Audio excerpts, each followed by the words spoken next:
Well, good evening, everybody, and thank you all for joining us tonight. It's going to be a good one. And Momus has just given me some advice, right? And he said, don't eat popcorn before you do a live stream, because I was stuffing a handful of butter-kissed popcorn into my face and then started choking with a minute to go and had to do all sorts of swilling water around my mouth to get rid of all the flakes that were going to stop me breathing while I was talking. So if I suddenly go a little bit blue and pass out, it's just there's a little bit of popcorn still floating about somewhere. That I bet you've never listened to a live stream start with someone talking about popcorn. Has that ever happened, Momus, when you've been going on a live stream? Has anyone ever said that? No, I didn't think so. Because we're consummate professionals here, you see, and we're always trying to shake things up and make things a little bit different. Momus, we're always giving helpful tips to people. Always giving helpful tips to people. So the tip for the day is, when you're doing a live stream, don't stick a handful of popcorn into your mouth. And I haven't even got my lights on or anything, so it's just good job there's plenty of light outside. But anyway. Evening, everybody. Momus, you're very welcome. The subject tonight is how to stop the UK slipping into conflict and how do we unite the kingdom. I want to start with, there's a lot of talk. See, it's hit the popcorn still hitting me. There's a lot. There's a lot. Pop pickers, not that sort of pop, unfortunately. Sid. Oh my goodness, Momus, you will not know who Sid Snot is, or do you know who Sid Snot is? No, Sid Snot, right? There was a comedian called Kenny Everett in the 1980s, 70s, and 80s. I thought he was absolutely hilarious. He wasn't everybody's cup of tea. His sidekick was also fantastic. Cleo Rokas, I think her name was something. Anyways, Sid Snot is obviously a big fan of Kenny Everett. So evening pop, because wasn't that sort of pop, Sid? It was popcorn. So yes, let's get serious. Let's get really serious here. How to stop the UK slipping into conflict. A lot of talk about uprising, civil war. I think a lot of it's hot air, to be honest with you, to a certain extent. I don't think a full-on civil war is anywhere near happening, and I'll give you my reasons why if anybody wants them. But there could certainly be civil disturbances. What are your thoughts on all the stuff that we've been hearing from people like David Betts and actually even and this is where you do take it seriously. The guy that's out in Israel all the time, Colonel Richard Kemp, is saying exactly the same thing. I have a friend, is a lecturer in Sandhurst, an academic. He's very, very connected with the I suppose the military and intelligence side of things. And he's he doesn't give too much away because those guys never do, but he kind of intimates that he's quite concerned about that as well. What do you think? And if you do think it's going to happen, where do you think it's going to come from? Okay, so I think so. One of the things is whenever anyone talks about these scenarios or scenarios similar to it, doesn't have to be even Britain as well. People take the worst case scenario and lead with it, right? The most exaggerated worst case scenario. And David Betts is completely not talking about that. He's actually laying out that this can happen, and if this happened, these are the worst case scenario that it might be, right? Obviously a lot of people have said this as well. It won't be like a civil war, in my opinion. It won't be like a civil war as in American Civil War, or even in the Civil War that England had before, right? So but there would be a conflict, right? Yeah.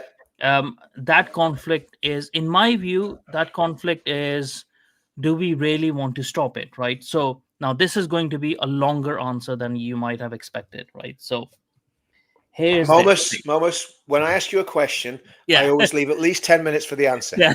I know you well enough now, brother.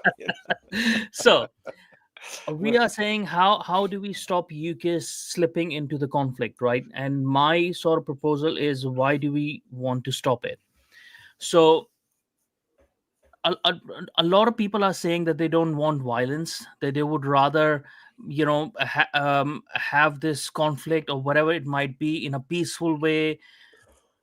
A lot of people are saying that, right? But I think so that comes with a compromise, and I've seen certain people already making that compromise, right? So now when you're trying to avoid violence, you have to slip into the centrist area of politics, right? Because then you're trying to bring everyone together, which is good, right? But that comes up with compromises. In our case, and usually that's my natural home of compromise, right? Compromise centrist positions, try to avoid violence because it comes with a lot of like unintended consequences, which people in the heat of things they might not understand the repercussions are later on. We have to a lot to learn from the French Revolution as well, right? But in this case, I think so the situation is very unique, because the consequences what we will have to make to avoid a violent conflict or any serious conflict is a compromise with Islam, right?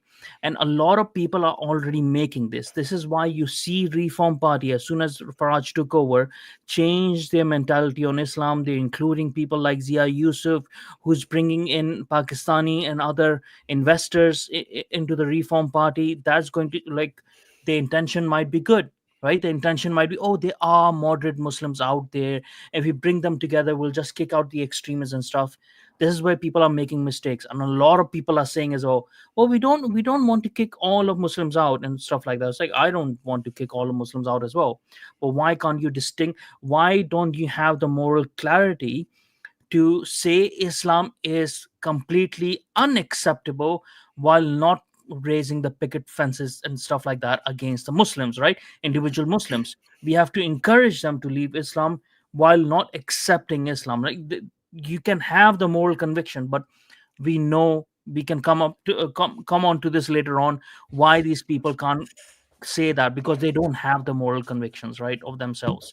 They don't have faith based or any moral convictions. So this is a compromise that is right now that I see happening, that has been happening for a very long time. So this conflict is not a conflict of 2 3 years. This conflict has been building up for the past 40 years, right? And everyone, all our elites knew this, right, including our monarch. That is why they calculated that from the very beginning, that they want to avoid violent conflict, which is why the appeasement of Islam started happening way back then. And we are seeing a continuation of that. So, my proposal is, why do we need to stop the conflict? A lot of my efforts have been to stop the violent conflict. I've written about it.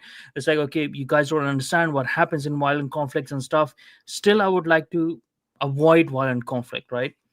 But I don't want to avoid conflict at all, right? Like, no conflict. It has to be, because I do not want compromise with Islam. You leave any sense of it over here, even the smallest bit of it, it will grow back, right? People think like these moderate Pakistanis or whatever, in businesses, oh, they don't believe in Islam, they don't have those intentions, whatever. It doesn't matter, their kids will have it, their kids will have it, as long as they keep on living in parallel communities and keeping their distance with British native culture, and even people as well, because they keep separate from everyone, right? So they'll keep bidding for their time, right? And once the demographics increases, then you're screwed. So it's sort of like, are we avoiding um violent conflict for temporary reasons, right? In the temporary, but our kids or their kids will have to deal with it. I rather have it now, when I'm able, right? When I'm somewhat young and able, rather than when I'm old and feeble and I can't do anything about it, and I'm like incapable of, like, helping people out, right? So this is sort of like a long-winded answer. Is there will be a conflict. The conflict is of our choosing now. It depends how much moral conviction people have, how much people have had enough, what kind of leaders do we have, and can we get rid of this appeasement attitude, this weak attitude, this bu- without a backbone sort of attitude, like spineless, attitude. Can we leave that aside and say, no, okay, we need to have moral convictions of, like, yes, we will not let it turn into a race war, but we will definitely not compromise on having Islam run rampant in this country and divide us further. And on top of that, also, we have to come to this conclusion that no, communism needs to go. It's enough. We can't let the whole of the Labour Party. If you actually, I'm sorry, I'm going on even for longer than I thought I would. But Labour Party, all of the people in the Labour Party, right? None of them, none of them have apologized for being a rampant communist in the younger days, Yeah, yeah, which means they're still communists, right? I They are agree. communist, and they will bring Absolutely. communism through their socialism. Socialism is always the mechanism to bring communism in, right? And this is what they're doing right now. So we have to get rid of. We have to be uncompromising of these two things. Like, enough is enough. We have to get rid of it. If there's a conflict, let there be a conflict. People need to find the courage now. It's enough. That's great. That's a very well thought out answer, and I do appreciate that. Just want to answer this one, and I'm going to give my answer to the question to my rhetorical question. Yeah. Momus, my brother, did Muhammad marry an 8-year-old girl? No, he didn't marry an 8-year-old girl. He married a 6-year-old girl. And let me just get this right. He consummated the marriage when she was what age, Momus? 9. 9 years old. So we know, right? So we're told, according Yeah. to the Sahih Yeah. hadiths, in other words, Yeah. the so-called authentic hadiths. He used That's to bring his wife toys to play with. Like, it's perverse. And he was in his 50s. And I And don't know he how had he did this. he had other 3 wives as well, and other sex slaves. He also used to wear his wife's clothes, and I think he tried to wear Aisha's clothes as well. So there's a lot of in the hadiths, man. This is why LGBT people love him. Like, he's a proper rainbow prophet. He was a proper rainbow prophet. He really was, actually. I mean, that's a lot of people don't realize. A lot of people don't know that he was a rainbow prophet. There's all sorts of stuff about Mo that you really don't want. Not Momus, Muhammad, that you really like. If you start looking into it, you'll go, Muhammad, Jesus. No comparison. Yeah. Anyway, my take on it, again, very much echoing what you say to it, but there's a slight area of disagreement. I mean, I've been saying this. Well, I've known about this since 1984. I knew we had a massive problem in 1984 from when I was at school. Talking to kids in my school, and their uncles were out fighting in Afghanistan, their cousins were out fighting in Afghanistan, and then when they got big enough, they stuck it on as a tribe against our tribe, not race. People try and say this is racism. It's not race. It's actually tribalism. So you have a tribe of young virile Pakistani men. You have a tribe of young virile white West Indian and Sikh men. Something's going to happen. That's that. And it did certainly when I was at school. We ended up with riots in the school. We had the special patrol group patrolling the school, and we had the BBC coming down with their big old-fashioned outside broadcast trucks and setting up outside school and trying to interview the kids, because apparently they could interview young kids then. It wasn't a problem. Well, it was the BBC. They did a lot of other things with kids as well, didn't they? Yeah.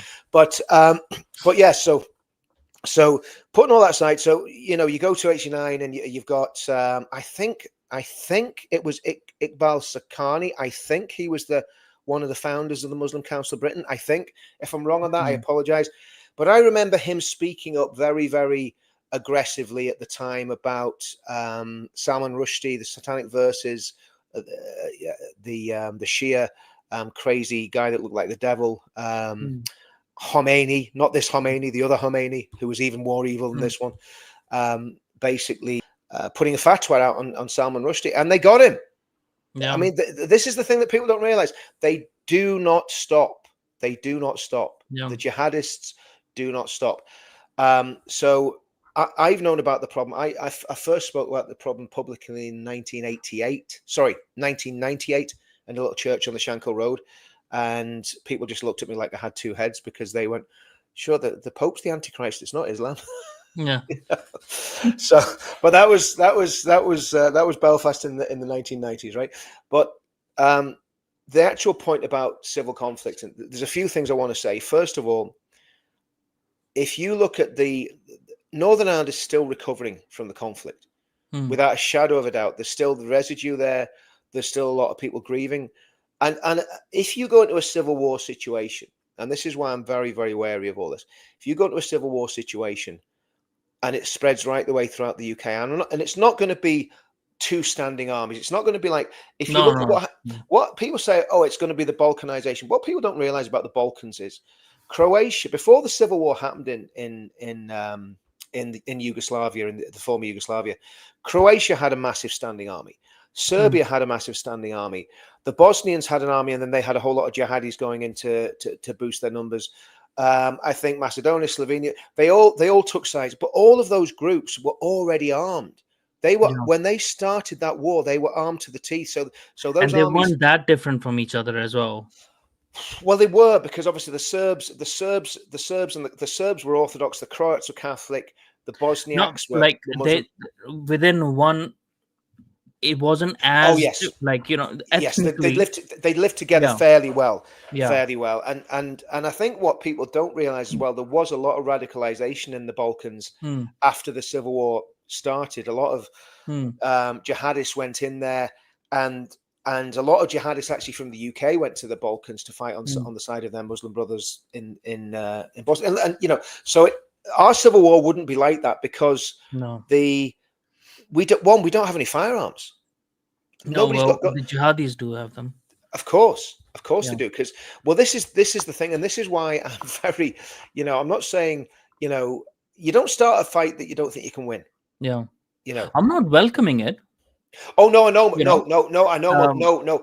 I'm I just just saying I don't think so we can avoid it. Like, no, because the yeah, problem is, if we avoid it, then they have they have the ammunition, and if they're already scaring our government, and if yeah, we don't show our government, like, no, we don't accept it. If yeah. you back us, then we'll fight for you, No, right? no, I'm going to So come. I'm going to come to that. yeah. No, I know you're not. I know you're not Mm, advocating. I know you're not advocating for civil war. No right mm, thinking person would. Um, but so it's not going to be like it was in the Balkans. It's also not going to be like it was in Northern Ireland. I'll tell you why. mm, In Northern Ireland, there was already in the 60s, right the way through from the 1920s, there was a conflict in the 1920s in Northern Ireland. Obviously, it all fizzled out. Bubbled up again a bit in the 1950s, fizzled out. Started again on steroids in the 1960s, and turned into the Troubles.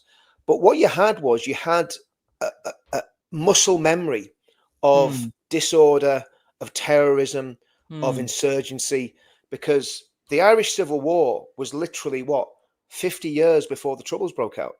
So it was literally within living memory. Then you had the Second World War in between, when a lot of men had fought in the Second World War, and then after the Second World War, you had the Korean War. So a lot of men from Northern Ireland were actually militarized anyway. The police was always armed, and you always had the IRA. So there was already paramilitary groups in Northern Ireland, and obviously there was loyalist groups as well that formed into the UVF and the UDA. So and you had the Orange Order, and you had some of the not the Orange Order were involved in the conflict, but you had these sort of semi-secret societies and community groups that were already in place in Northern Ireland. Now, this is the thing: the United Kingdom doesn't have that. When I say the United Kingdom, sorry, Great Britain doesn't have that. A little bit of that in Scotland, but again, it's kind of more Northern Ireland related than anything else. So I've just lost Mo. I hope he hasn't. Hope he's going to come back. Anyway, I'll keep waffling on with what I was saying. Okay, I'm not sure what's happened there. If he wants to come back in, he can come back in. Just let me know, Mo. Give me a shout if you are about there somewhere. But anyway, what I was saying was the situation in Northern Ireland was completely different to what you've got in England. So unfortunately, English people aren't prepared for any conflict. Not really prepared. They're prepared for a punch up. They might even be prepared for running around with baseball bats or whatever. But they're not prepared for a full on insurgency. Now, I think the jihadists absolutely are prepared for that. They are in a situation where they can actually stand up, and they can basically fight, because a lot of them will be ex-prisoners who've been radicalized in prison. A lot of them will have fought in the various different jihads around the world. A lot of them will be plugged into those networks, and the community is a lot closer together as well. So you're not basically living with people who are out. I'm just trying to find out what's happened to Momus. I just hope he hasn't been kidnapped by anyone. Let's just see what's happening with it. But yeah, so from that point of view, it's difficult to compare England with anywhere else. But I think what we can definitely say and what we can safely say is that we're in a situation where, hello, Momus, how are you, mate? Something wrong with my internet. Oh, right, okay, no problem. It's kind of weird, like it's just gone off everything. Oh dear. I think just coming back. Like, just give me a second. Okay, no problem. Just as soon as you come back in, I'll bring you back in. So we thought you'd been got to by the. But we thought you'd been got to all that talk of civil war. We thought MI5 and maybe shut you down, mate. I'm not sure. My bad. Okay, all right. Try and dive back in when you can, mate. Okay. Here we go. And he's back. Yeah. We thought you'd been. We thought you'd been got it. No, what I was saying was, Momus, that basically the situation in England is very. This is. Hi, Claire. You're live in front of 305 people. Hello. Hello, Claire.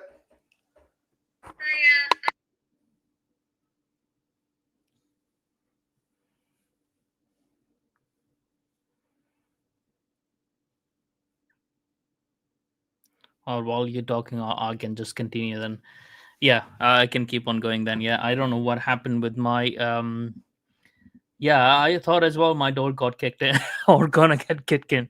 All of a sudden the whole internet went down. And it wasn't showing me that it went down, but who knows? Who knows? There might have been some interference going on.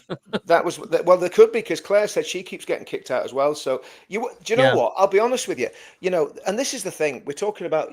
These very serious issues, and there's groups that there's state not state. I mean, the British Army units like 77 Brigade, whose job is to mess about with stuff like this. Yeah. That is their job. Their job is to look at me and go, "Oh, he's a bit subversive." We'll just, even though we're saying actually the opposite of what they think we're saying, they're happy to. But the whole point of discussions and conversations is to explore ideas, so that we don't so that we don't have to explore them in reality, right? So if I explore my thought proposal, right, and it gets nullified, then it doesn't come into reality. But to build on the point that you were saying as well, like the problem with the conflicts and stuff, in my personal opinion, I think so we need some sort of conflict, but I hope that it is not a violent conflict, right? But at the same time, I'm not gonna. I'm just to avoid that, just to avoid the possibility of that. I don't want to compromise on fundamentals which will secure the prosperity of this country in the future, right? So I totally agree. That is the main thing that comes up to: what are you willing to sacrifice, and what are you willing to compromise? Now, I don't like, ideologically, I think so we need to realign ourselves in this. Like, okay, there is no compromise with an ideology that has such pervasive things within it, that leads us people to be so extreme. It's like 40,000 of the Muslims are on terrorist watch list. There's no 40,000 white British guys on the watch list, even though they keep on saying the far right. If the far right was like actual problem, it's far worse. Obviously, that's what they are telling us, right? It has to be far worse. My friend that was mentioning earlier, when I mentioned him to 40,000 on the terror watch list, he kind of just rolls his eyes, because his point is, when you look at these marches in London where people have been radicalized in real time, not just Muslims, but white English people as well, dumb, knuckle dragging, brain dead white English people who are chanting from the river to the sea, and they don't even know which river and which sea. They don't even know that they're not even aware that Jews have lived in Israel for at least 3,000 years, depending on which sort of interpretation of the Bible you take. That's historical. 3,000 years at least, probably 3,800 years, right? So they just, these people are ridiculously stupid. But the problem is, these are the cannon fodder. These are the useful idiots that are basically going to, step up to the mark and do as they're told. We have them on both sides. We do, but have these people on both sides. The problem is, I'll tell you what my problem is with having any sort of conflict now, and this is what I want to happen. And again, I think there will be violence, right? But it's basically, first of all, if there's going to be violence, you want to know you're on the winning side. In other words, you want your side to win, right? Of That's the course, first point, yeah. of course. And the second point is, if you have violence, you want the state on your side. You Yeah. don't want to be fighting against the state, because if you're fighting against the state, you're really in big trouble. Okay, and obviously I'm none of us got any arms, so this is all hypothetical. We're just sort of jamming about about civil war. We're not going to do it. But the reality is, what needs to happen to get us to the position where we can actually achieve something is we need to get a very hardline government. I'm not saying right wing, but a very patriotic, very Uncompromising. uncompromising, culturally Christian government who actually understands that, like you, I mean, and you get it, Momus, the two threats that face the United Kingdom are communism and Islamism. And Islamism is a euphemism for Islam. It's just what people use. Is what people use because they're scared to say Islam, right? Yeah, because just like socialism is a euphemism for communism. Exactly. It's they're all the same. They're all the same thing. So the communists. So I'd add another one. The globalists there. The communists, the globalists, and the Islamists. Are a massive problem. I mean, and people aren't aware. I mean, have you ever heard of the Islamic movement, Momus? No. Right. What the Islamic movement is like a synchronism of groups like Muslim Brotherhood, Jamati Islami, that was bound to happen. Deobandi, Salafi. So it's kind of like a very loose umbrella. It doesn't have a website. It doesn't have an address, but it's a movement. So it's bringing these streams together. So you bring the Salafi, the Maududi-inspired mosques. But like Richard, like this is what people think always thought was the weakness of Islam, but this is actually the strength of Islam, that they don't have a centralized pope or power like that. Absolutely. Which means every single one of them is actually a sleeper agent in a way. Yep. That they can reawaken faith in them, and they can start, like, as long as they are all geared towards the main goal, which usually they are. They can spread chaos, and we have talked about this before. The basic definition of devil, of Satan, is someone who spreads chaos, right? Doesn't have a plan or anything like that, just chaos, and likes seeing people in misery, and likes basically seeing people fail, right? So that he is proven right against God, right? So basically is spreading chaos, and this is how Islam works as well. But it's like, so the idea of conflict as well is like, my understanding is that if we have a violent conflict, it won't happen all of a sudden in every place at the same time. It will happen at one time. If it's major enough, we can hope, and only hope, that it kicks the right people into action, which is the government, right? Not our political government, but basically not even our king. Even though I hope that he wakes up, right? That his actual Englishness comes out, like his actual British, like, it won't. even if it doesn't, right? So we have the military will not go against his people in that way. Even police are becoming hesitant now, even though police are being used more and more. We see this now, that the police are they're becoming uncomfortable. Not the chiefs, police chiefs and stuff, they're all fucking communist, but the actual people, right? They are becoming more and more uncomfortable doing this. I get that. I mean, I think.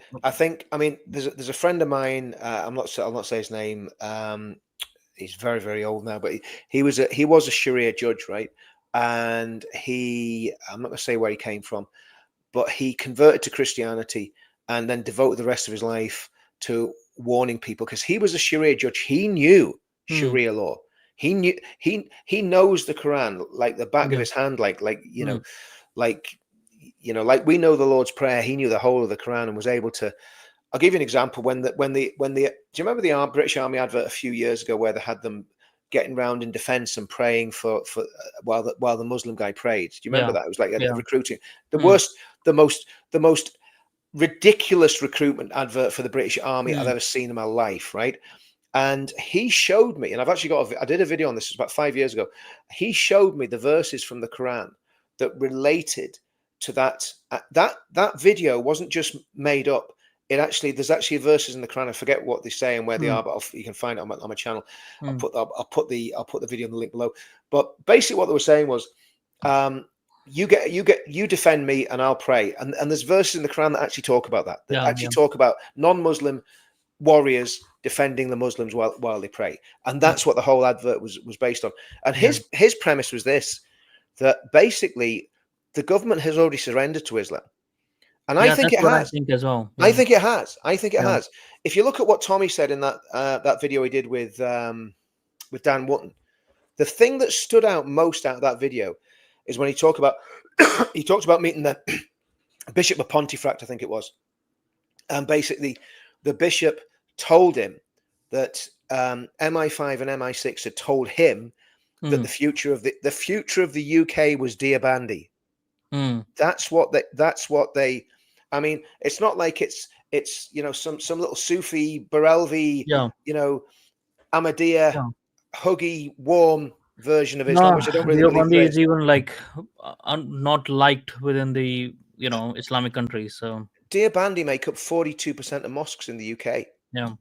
Right. Salafi make up 9%. Maududi inspired maybe 2%. Extremist strains of Islam or extremist sects of Islam make up well over 50% of the Muslims in the Muslim mosques, the mosques in the UK. Right.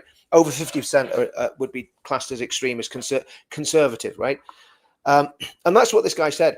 And then you look at what Farage said when he was been interviewed by Winston Marshall. We can't win this. We can't win this. Well, sorry, no, we can win this, and we must win this. We have to win. Very important point with that Farage thing as well. So we all know Farage doesn't have any original ideas of his own, right? So he always borrows these ideas. So if he's saying this, right? If he's saying this is not his idea. This is the idea of the other liberal elites that he's going on champagne parties with in the metropolis, right? He's already part of the deep state. He's already part of the deep state. Exactly. So this is what they are. So we might even say, in like a little bit of in defense of Farage, right, that he might not be intentionally a containment agent, so to speak, but he might have been scared into being one, right? Like he might have been told, look, 30-40 years ago, because he has been in politics for 30 or so years, right? And this has started happening 30-40 years ago, that he had been told, like, okay, we have to do this, is the plan, this is the plan of the king, or like the queen, or queen also or somewhat agreed with this sort of plan, that so you gotta help us, right? So he could have been fooled into it, and he is not that smart anyway. So I think you've been charitable to him. Yeah, I am trying to be as charitable as possible. No, don't show a scenario. Don't give don't give that dog of a man any quarter. No, I don't want to. It's like he's a quisling. I mean, in the best case scenario is that. In the worst case scenario, like But so the problem then becomes, right, that all our elites have already decided that we're going to take a knee to Islam. This is why, like, all these messages that we have been getting, and I think so we have influenced the British elites have actually influenced the Americans as well in this regard, and now Americans are sort of saying, okay, no, we don't want it. We didn't mind it when it was far away in Europe. But now it's coming on their own doors. Now people are creating mosques and cities in Texas, all Islamic cities and stuff. Now they're becoming like a problem for them. So then it happens like, so should we still try to find a non-violent solution? Or should we actually try to confront this with whatever means possible while we have the British native demographic still in our favor? Yes, this is what I think, Momus. This would be my preferred option if we are going to get somewhere with this. 2029 is absolutely the last chance to do this democratically and peacefully. We need to have a party, and this is why I've joined Advance, and this is why I'm pushing Advance. And again, if there's any kippers, I think all the UKippers have probably stopped watching my channel, to be honest with you.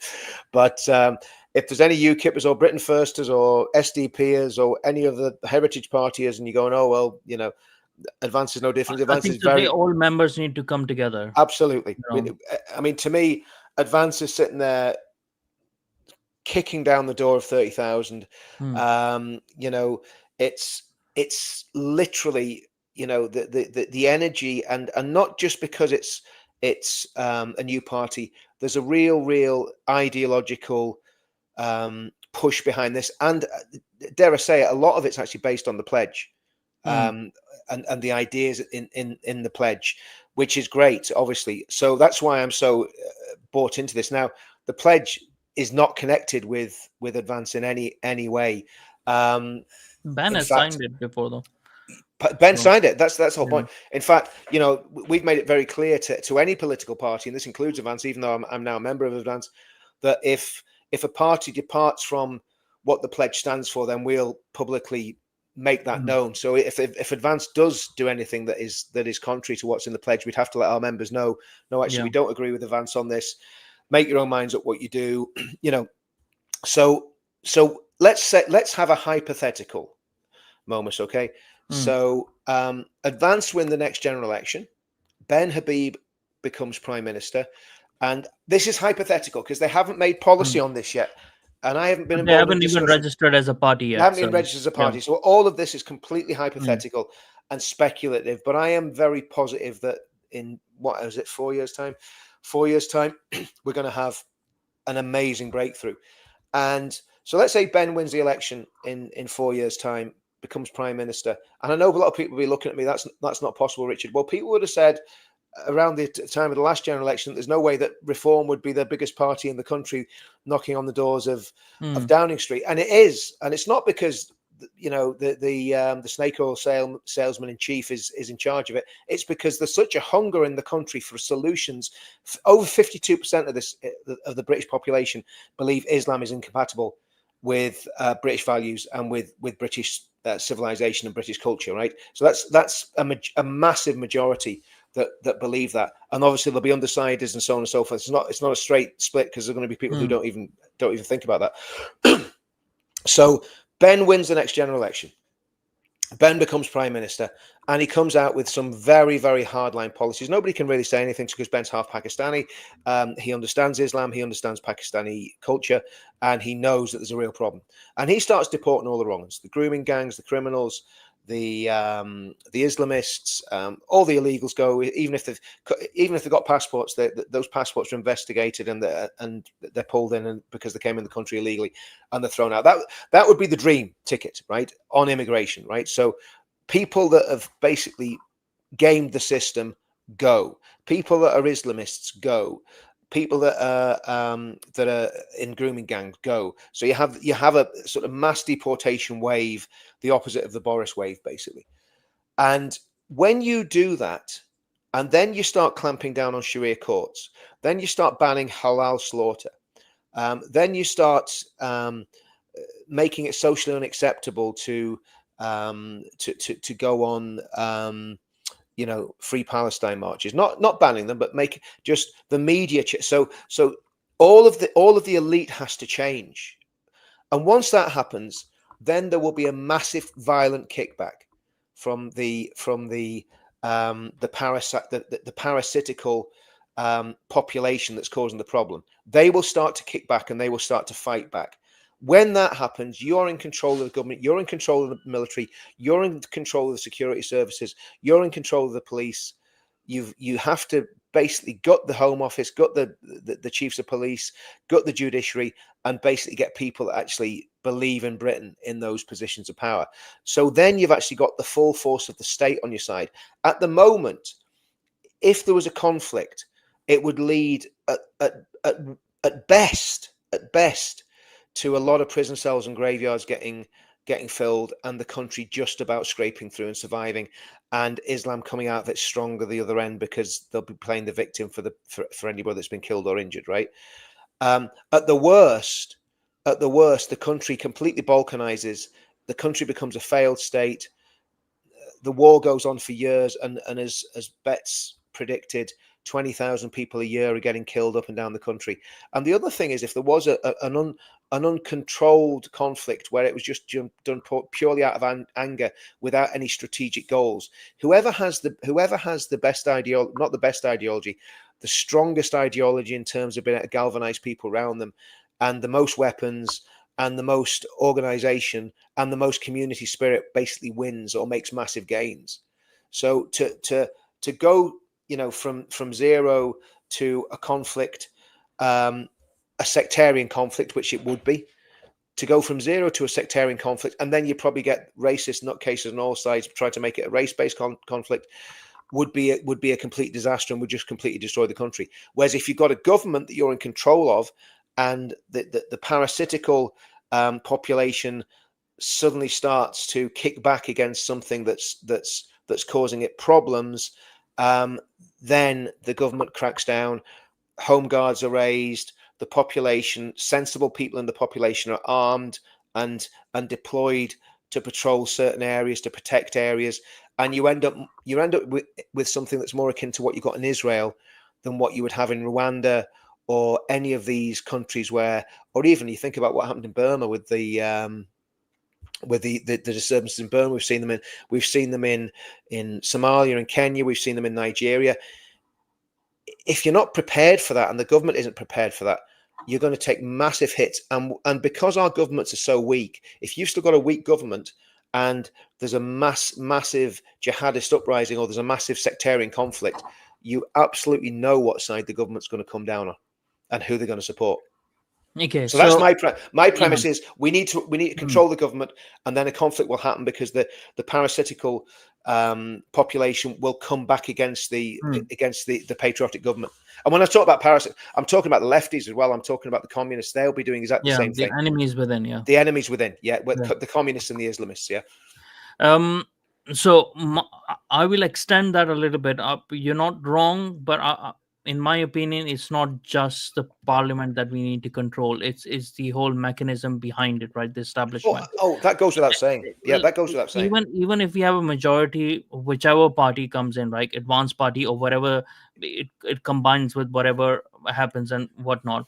So you need a shadow home office, not so you need shadow civil yeah, I mean, servants, you need so shadow judiciary, shadow police commissioners. Everything has to go off. yeah, It's so basically a counter revolution. our country has not been run by politicians for a very very long time. So Exactly. it's being run Quangos. by activist judges and is being Yep. run by civil service, right? So Yep.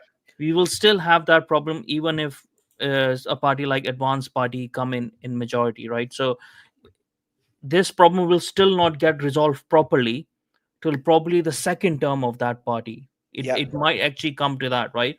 But there are certain things that they might start doing now. I am more inclined to see what's happening with this Restore Britain. I actually really like I've joined them as Yep. member, and I like what they're doing because I think so we need to bring a lot more people together who are even like who are not leaving their party still, like conservatives or SDP or whatever, like all these people under one umbrella, because I think so that's what we will need. But I'm yet to see about advanced party. Right, I like Ben Habib a lot. I haven't joined any party actually. I've left all the parties that I was part of Yep. because I'm not wholly convinced that there's a political solution. 4 years is a long time till 2029. Till that time, they would have reinforced with illegal migrants so much that the problem would be even bigger. There will be a lot more socialist policies that are coming in right now. I've heard Yep. as well about the stamp duty. Now they are thinking about removing the stamp duty, but they're going to bring another separate national property tax on everyone who has a property worth 500,000 pounds or more, right?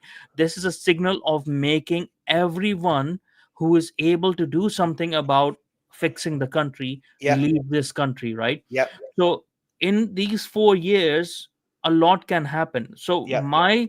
my proposal is this, like, okay, I would like there to be a political situation.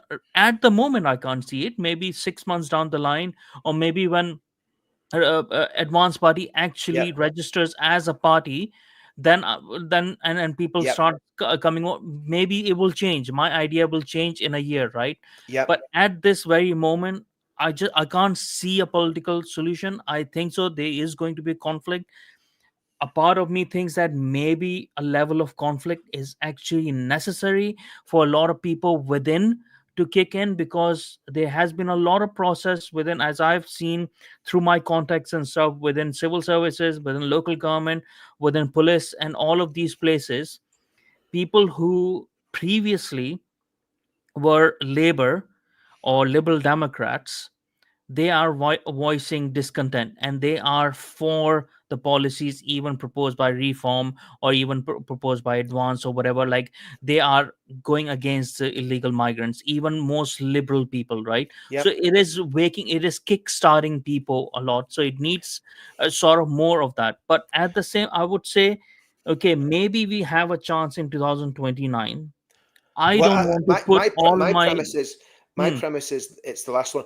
Just one on Sophie. Sophie, I take it that's Danny. Sophie, you shouldn't be blocked off this channel. So none of our guys would have blocked you. So I don't know what's happened there. It seems like something very strange is happening with this channel tonight in terms of people getting kicked off, because hmm, two of the mods got kicked off as well. So no, it's just weird what's going on. Sorry to cut across you there, Mo. I yeah, just wanted to jump in there. no, If anyone's that's fine. experiencing that, it's Yeah. probably the Gremlins at 77 Brigade, but Yeah. 77 Brigade, that's what I've got to say to you. But Yeah. So let me just yeah, finish that sorry, thread, go on. bro. Yep, yep, So I mean, I think so. I would like there to be a possibility in 2029, right? Myself, what I would say is, like, I don't want to put all the, and we shouldn't put all the eggs in one basket. That, yep, oh, we are going to win 2029, whatever. It might not happen if the state is willing to put their communist hand so much on yep. us. In 2029, they might put even more of a hand, and even if people vote for it, they might be dodgy elections, right? So a lot can happen, that they will still maintain power. But I would say is, like, we also, alongside it, each of us personally and collectively as well, we need to prepare for the worst case scenarios if the inevitable happens, either in between 2029 or right after 2029. Because don't forget, even in 2029, if you get the party that you want and they start doing the necessary, there will be huge, I agree. huge violent I conflicts agree. by the lefties, by the Islamists, by everyone, because they'll be kicking people out. I We're agree. seeing this in America, right?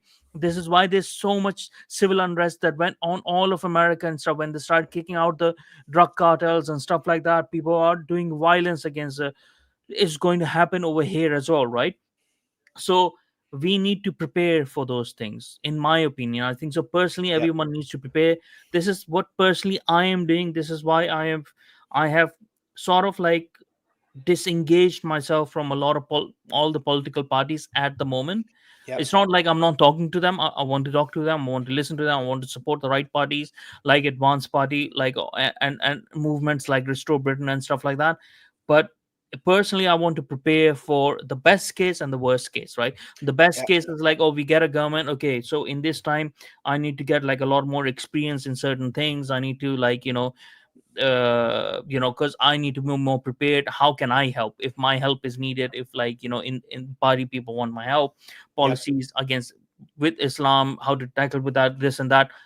So I'm consuming things right now to preparing myself mentally, intellectually, and also physically, and also trying to see how we can build physical strongholds, because I think so it might come to that as well. People need to start thinking about these things very seriously. I And would as agree with all well, that. I would say, like, any movement, including Tommy Robinson, Unite the Kingdom, Advance UK, Restore Britain, and stuff like that, I'm also at that point, which I think so we have talked about this before as well, that I want to support all of them, Yep, but I don't want to be a part of people unless they want me to be a part of them as well, and then they're serious about it, because this is something that people don't see actually. So it's good to talk about this in a brief way. People see, like, people say, okay, people like us, we are talking about it, okay, we like this guy saying as well, woman, I don't know, that we need you in Advance UK and stuff. Like, yeah, it's good, like, to be considered for those, and work with them. but there has to be a concrete offer, and that your voice is actually listened to, and that you can make some changes, right? So Yep.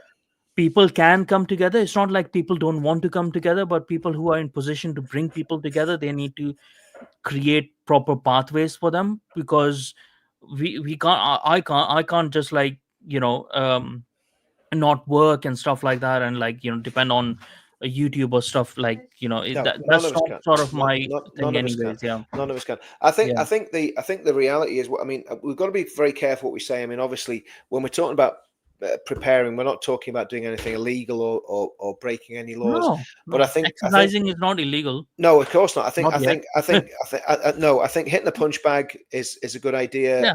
Lifting weights is a good idea.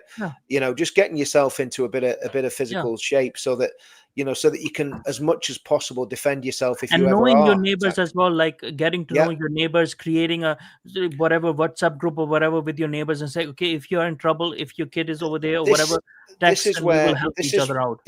we Northern Ireland is streets ahead of the UK. I mean, it's not as in each other's houses as much as it used to be back in the sort of 80s and the 90s, where everybody was really really close.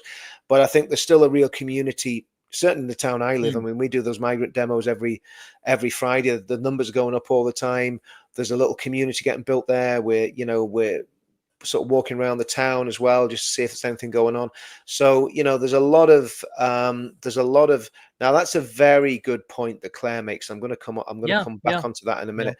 I think what we've got to realize is, and I'm not talking about us all living great pure lives, but I think we've got to realize that serious times need serious people, and we Mm, need to get serious about what's going on. And building an army, that's an interesting point. I mean, we can't build an army obviously because that would be illegal, but what you could do, you could set up little groups like we've done in our town, and it's nothing sinister about them, but it's just men mainly coming together to protest on one specific issue at the yeah, but moment. that's what I'm saying. Build community groups, bring Yep, community strongholds. This is yep, like your intellectual, your networking strongholds and yep, stuff. And that is like, we are all like, army is made up of people. They're not exactly, made of like just weapons exactly, sitting over there. Like, okay, in the world of AI, that might change. yep, It might be just weapons fighting each other. But yep, like right now is made up of people, right? So yep, as long as we come together and we know what's happening with each other, help each other out wherever we see it. So if we see someone on the street, something's happening to them, everyone in the neighborhood knows, right? yep. And we are active in helping each other out, that itself is an army, because that's a, people being actively defending themselves, and like, helping each other out. That's what we actually need to do, because And it's what they want important. to do, what the state want to do, when that happens, and I've seen this happen many times. When that happens, straight away the state tries to jump in, normally through policing structures, and get control of it. So if Hmm, they see a group, there's one in Bournemouth at the minute. These guys are going around the patrolling Bournemouth. As far as I know, they're not really doing it with the police. To do it on their hmm, own. The police, the media, everyone's going after them.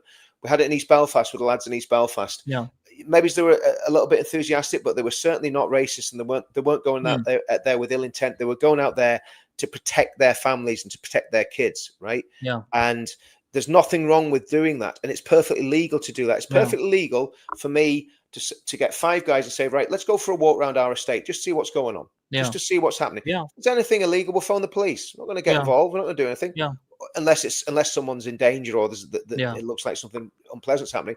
So we can do this now. We can start building and it's resilience. It's community Hmm, resilience. You do it at the family level first. So you basically make sure that your family's as resilient as you can possibly get it. Obviously, it's like that whole hmm. thing. You can pick your friends, but you can't pick your family.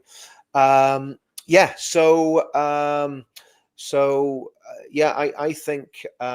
We need to become active in that way anyways, like, and stopping these, like, because we've seen what happened with the Epping protests as well, right? And this is Yeah. why like my message was out there, even like before, when Tommy Robinson was thinking of going to that protest. Yeah. I put it out there, like, to him and like to Twitter as well, please don't go. So did I. Like, Yeah. like, they need they need to do this, right? It's important that they do this on their own, Yep. because there were families, there were women, there were mothers, and there were fathers, they needed to do this, right? And we've seen that they were so overwhelmed.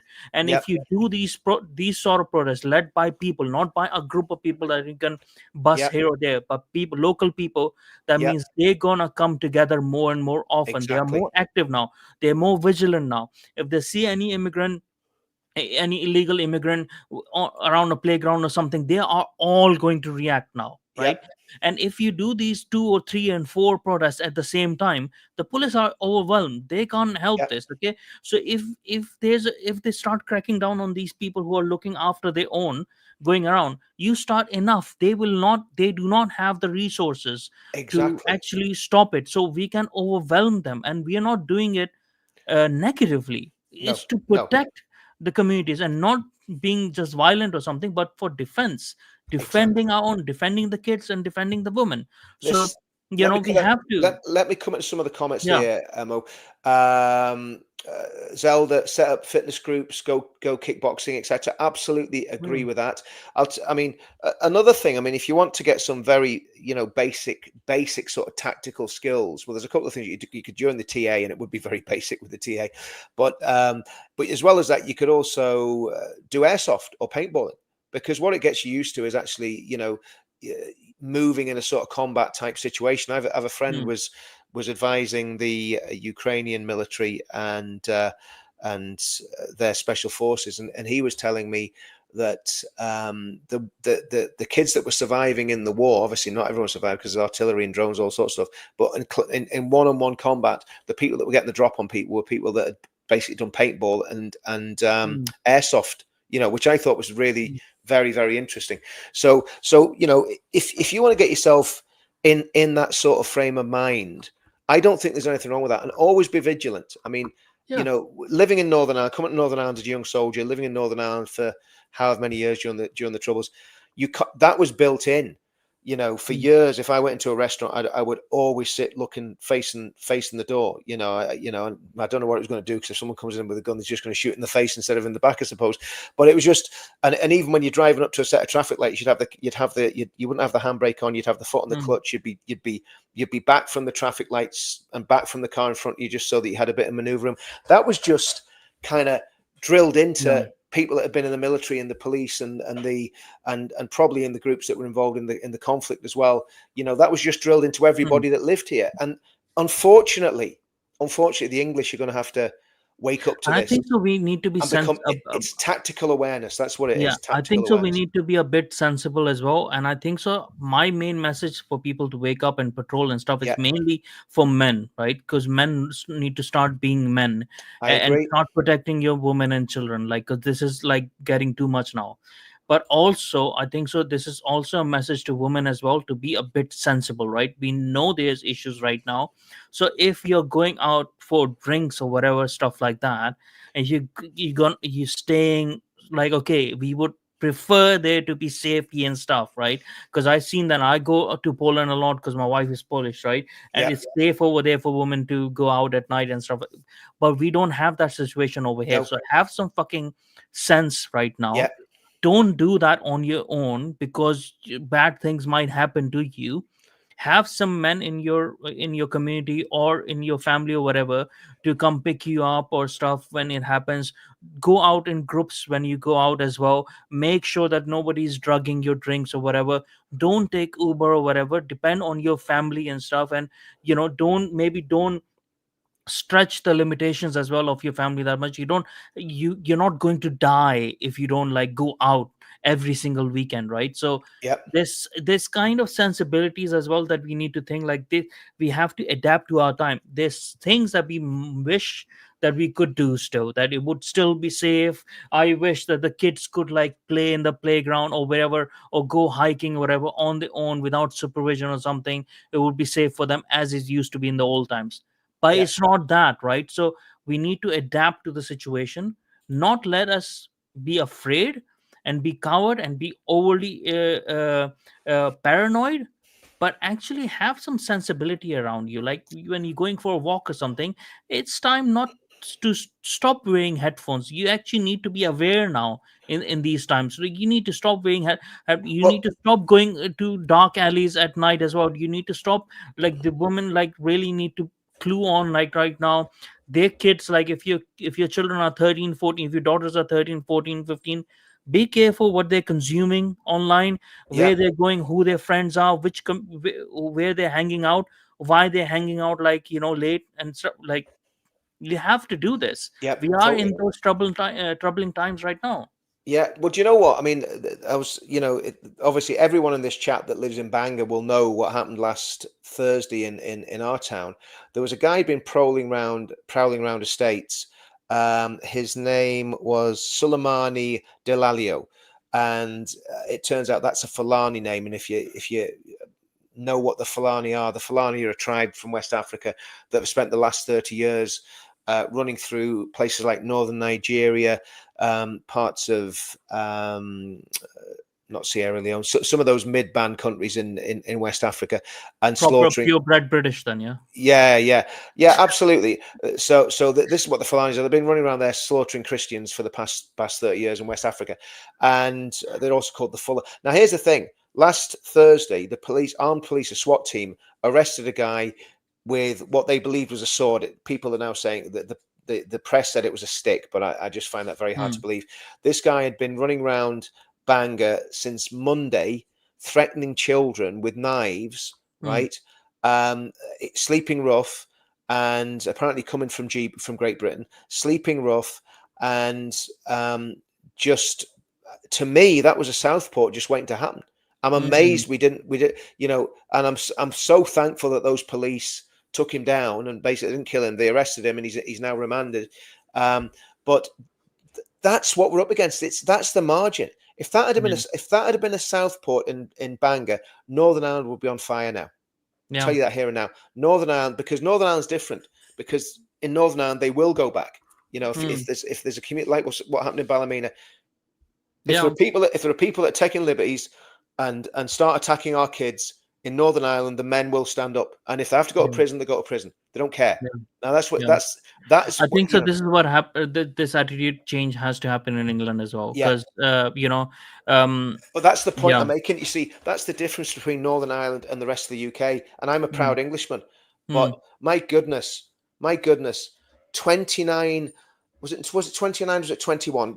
Ariana Grande, I think it was 21, Hmm. wasn't it? 21 men, women, and children, mainly women and children, mainly girls, were blown to bits by an Islamic suicide bomber.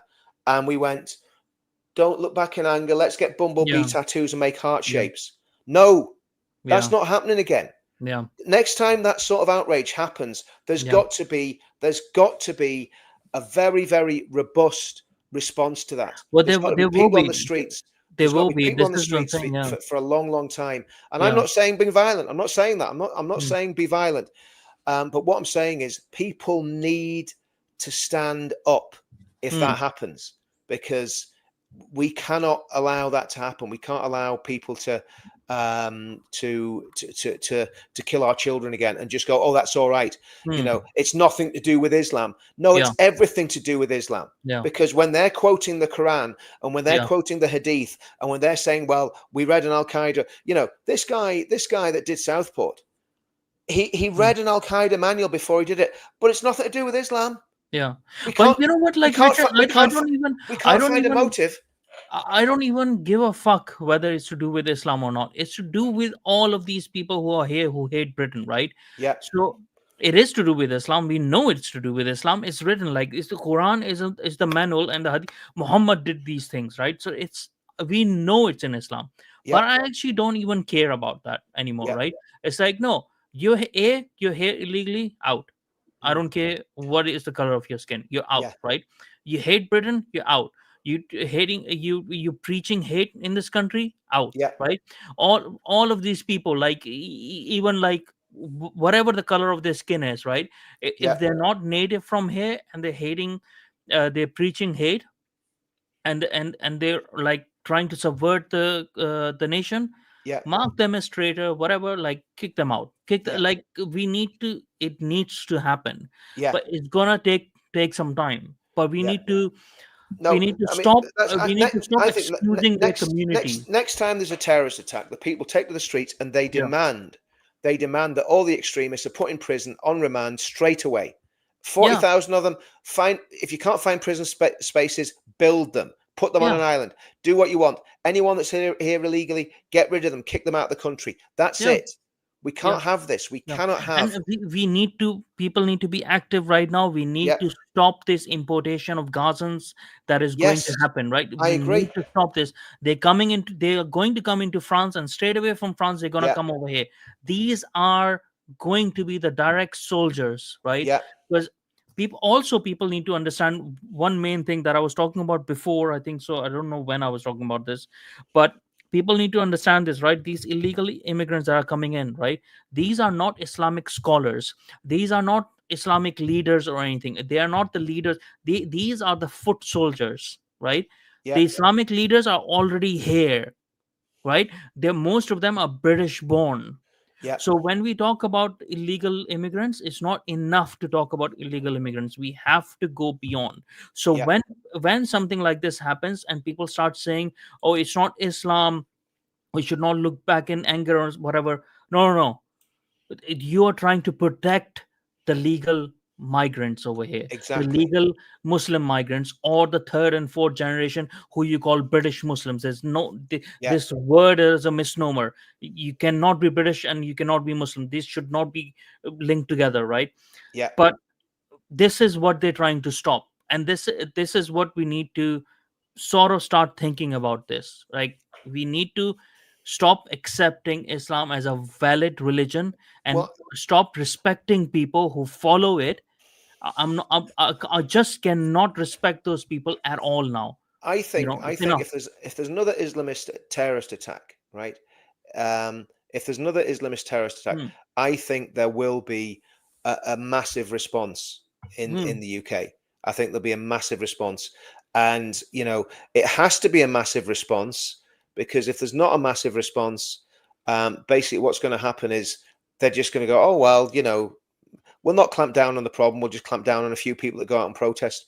But there needs to be a massive response that doesn't stop until the government do something. So I think hmm. that's what you're getting back to restore. I want to go back to restore very quickly, Yeah. Momus.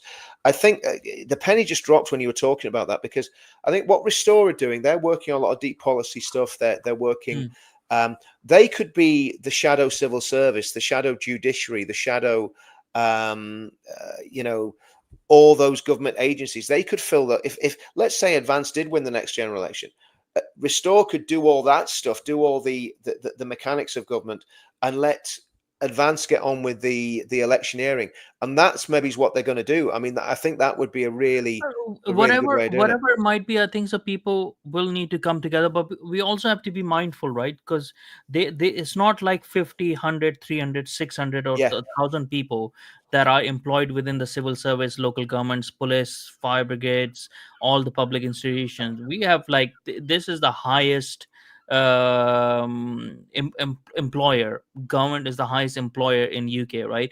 yeah, These are millions of people now, right? So and we might say, okay, we need to cut down or stuff like that, but even when we cut down even 50% of them, they are still in their thousands, right? yeah, They cannot be replaced by Restore Britain, they cannot be replaced by Advanced UK. yeah, So what needs to be replaced is, um like taking away the government powers from them, policy yeah, making powers from them, taking away, like, repealing all the acts that were before that gives them the powers yeah, over an elected official.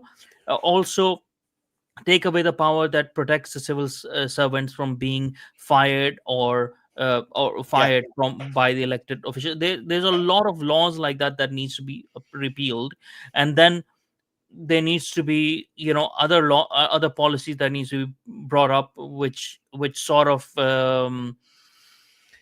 make sure that people are put in place on merit. So DEI things and stuff like that needs to be taken away. So we cannot change everyone, but we need to change I mean, there most was of their somebody heads.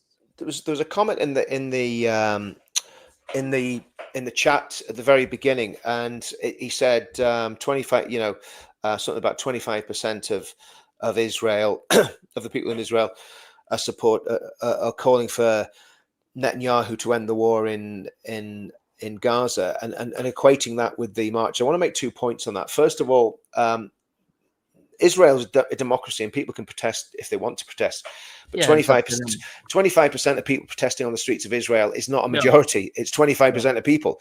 Um, will policy change? There's probably going to be a ceasefire soon anyway, which I think would be a mistake. I think they need to completely Yeah. destroy Hamas. I think they need to get the last. Yeah.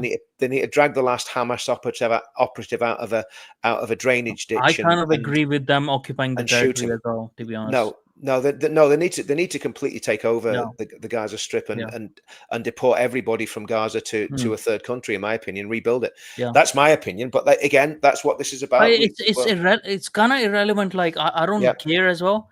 They have a country, they have a democracy. They will decide yeah, what they want to do, exactly. It's and nothing to I do. just don't It's want not. to support the Islamist. We have, You know? yeah, exactly. We have no say in it whatsoever. But Yeah, again, if they're dealing with Islamists and showing how they can deal with Islamists, yeah, but again, I think the thing is too, Mo, about Israel. When you look at what happened on October the 7th, 2023, um, that was what they managed to do against one of the most professional and intelligence-led militaries on the mm, planet. What Hamas did, if they could do that there, what could Islamists yeah, do in the UK? yeah. And that's what we've got to be prepared for. And And don't forget, Richard, like all of their people are like they have military training. Every single civilian absolutely, has military yep, training, right? So they're actually all the civilians are soldiers. Now a lot of the problems that they're having with not with unprofessionalism, some conducts and some which are somewhat unprofessional, or yep, that they lack the security at that time. It is due to the fact that most of them are civilians. No, so they will have that unprofessional sort of bit or lapse in yep, judgment and stuff like that, right? But we as a society have given all that responsibility away to the army, the military, which is like what 70,000 or so at most, in all its personnel, not all of them fighting as well, most of them admin or here or there, right? So we don't have the numbers, right? And our response would not be the same as well. So there yep. are a lot of things people, I mean, this is why we need to not like prepare for, essentially prepare for war or whatever, yeah. but we need to be in the state of readiness Well, for I mean, whatever comes may. I think we should prepare for war. I think we should. Yeah. I think there should be a second amendment in the UK. I think we should have a right to bear arms. I think it should be Hmm. controlled. But I mean, you can get weapons in the UK, but you've got to jump through all sorts of hoops, and it's very arbitrary whether they give you them Hmm. or take them off you. They can do that very very easily. I mean, I'm a weapons instructor. I mean, I a small arms instructor from back in whenever it was 91, 92. But you need to practice all the time. So I wouldn't feel confident. I would have to train myself. In Hmm. fact, I might actually join a gun club because I think we should have those skills because Yeah, it's like it's basic human skills of, yeah, we used to practice with arrows and yeah, stuff like that. It wasn't yeah, just to do war. yeah, It's a survival skill to be able exactly, to defend yourself. exactly. Defending yourself is a survival skill. I think so people need to be, a bit mindful of that now. Uh, yeah. Yeah, No, yeah. I think so, and I think so, and again, it's like I say, I mean, I've done that. That's what I did. I was a weapons instructor, so I know weapons, but at the same time, I also know how dangerous they are if they're handled badly, and I Hmm. don't like being around people that aren't handling weapons safely. So I think Yeah. it's, but all of these things, we're all so busy and we've got so much going on, but I think we've Hmm. got to really, we've Yeah. got to. Now, Richard, dude, we're going to get lifted for trying to buy a water pistol. yeah, Do you know what that the frightening thing is? That is so true. And yeah. you can imagine what the police will do when they have a look at my firearms. My application for a firearms license. That's going to go down like a fart in a spacesuit, isn't it? Now I have to go, but Yeah, like I just want to say as well, like before I go on that, preparing yourself and stuff like that as well. I think so. It's very important to understand that when I'm saying people to prepare themselves, it's not just them personally, and not do that from that perspective. Because what people might have that in the mind, or prepare myself, that means I'm gonna stock up. If I have the money, I'm gonna like get shitloads of things and put, and like how it happened in COVID, like all the toilet papers are gone because one dickhead has got the idea, and they prepare in a way of thinking about your wider community, Yeah. of making sure that things are going to be available, that there Yeah. is security stuff, and that you are going to help your neighbors and not going to be a dickhead, right? Yeah. So you have to prepare from that perspective, you know. And Yeah. like it is very important, because if you don't prepare like that, if you're going to prepare like an individual and only going to look after your individual self, Yeah. then we're lost. And I this is the agree. problem that has been in this country. I We agree. have to prepare And as a listen, community. you can guarantee the parasitic demographics will be organizing as a community. Yeah, yeah. They'll not be organizing as individuals. They'll be saying, right, brother, you come here, you do this, Hmm. you do that. They're probably already doing it, you know. Hmm. And so I think we do need to get serious about this. You've got to do it in a way that you're not, you know, you're not obviously starting up something that's criminal. You're not breaking any laws. Obviously, you've got Hmm. to be very, very aware that everything you've got to do is legitimate. But I mean, the question was how to stop the UK slipping into conflict. I think the answer to that is we're not going to. We can't. I think the answer to that is it's not possible to stop the UK slipping Well, into I conflict. propose at the It's start, just anyways. Like, if it it's just what involves sort of conflict it's compromising, going to be. I mean, that's the thing. If it involves compromising on Islam and communism, then I'm not interested No, no, no. in stopping any Well, conflict. this is. I mean, you know, and my premise is we get power through advance. We must get power. We must win the election. I mean, it's not. You know, losing is not an option. We've got to win the next general election with advance, and then the fighting starts in terms of, I don't mean physical fighting, but in terms of reforming the whole of Hmm. the civil service, the judiciary, deporting people, etc., etc., etc. Momus, thanks so much for joining us tonight. No, thank you for Everybody that having me. watched, and loads of people took part, and you know, thanks for all the comments. Some really great comments in there tonight. Very different as well. Very different stream tonight because you know a lot of the time we're sort of saying, well, how can we de-escalate everything? And I still believe we are looking to de-escalate everything, but we know that Yeah, I think it is impossible to see the United Kingdom not in a conflict situation in the next 10 years. I think it's just yeah, impossible to see yeah. any peaceful way out of it. I And don't want to be an alarmist as well. Like people, it's like I'm not naturally an alarmist. I don't want to put people on the edge, because there's a lot of people who would have so much stress and anxiety and stuff. There's a lot of I'm pretty sure there's a lot of single moms out there. Okay, yeah, that has been the failing of the society that has created single mom, but we have the situation that we have right now. This yeah, is why I keep on saying to people, you have to sort of prepare as in your neighborhoods and stuff, because look out for those people. We are in a situation that we are in. We have to do what we have, but we have to do the best that we can to make yeah, sure that we protect each other and not leave each other out, right? Whatever come may, hopefully it doesn't happen. Hope upon hope, maybe it doesn't happen. Maybe we do get an election, and maybe we do have, even if we have violence, we have a government that can control that violence through state means, right? So hopefully that can happen, right? But we have to hope for the best, but we have to also prepare for the worst. that's absolutely right. We've got, you know, we've got to be prepared for the you know, the thing that we don't want to happen. So we've got to factor that in. And look, I mean, you know, we've just got to really, really be very, very serious. And that's, I think I said at the beginning, we you know, serious times, you know, demand serious men. We need serious people who are going to stand up and say, well, look, we're gonna we're gonna do whatever we need to do to save our country. You know, Hmm. and that is not inciting anything. That's not being, No. you know, it's just been realistic and saying, you know, we're in a big mess. And okay, Yeah. that hotel's closed down today. Okay, great. Where do they go? Yeah. Where do they It's go? not about closing the hotels down. We need Yeah, them gone. Yeah. it's exactly. It's not about Yeah. closing the hotels down. It's closing the routes and getting them out. That's what Yeah. it's all about. Momus, thanks, mate. Bless you. Everybody, thanks for commenting. Thanks for being in the thing. We'll do something else during the week. I'm loving these live streams at the minute. Everyone's really, you know, it's really, really going well. So let's keep doing them. And again, share the channel, everybody. Share Counter Media. I want everyone on Counter Media if possible, because again, you know, we need to do this in a way that's actually going to be it's going to be viable to do it a bit more, because obviously the more the channel grows, the more we can do. Okay, guys, see you all soon. Thanks very much. Yeah. See you now. Bye.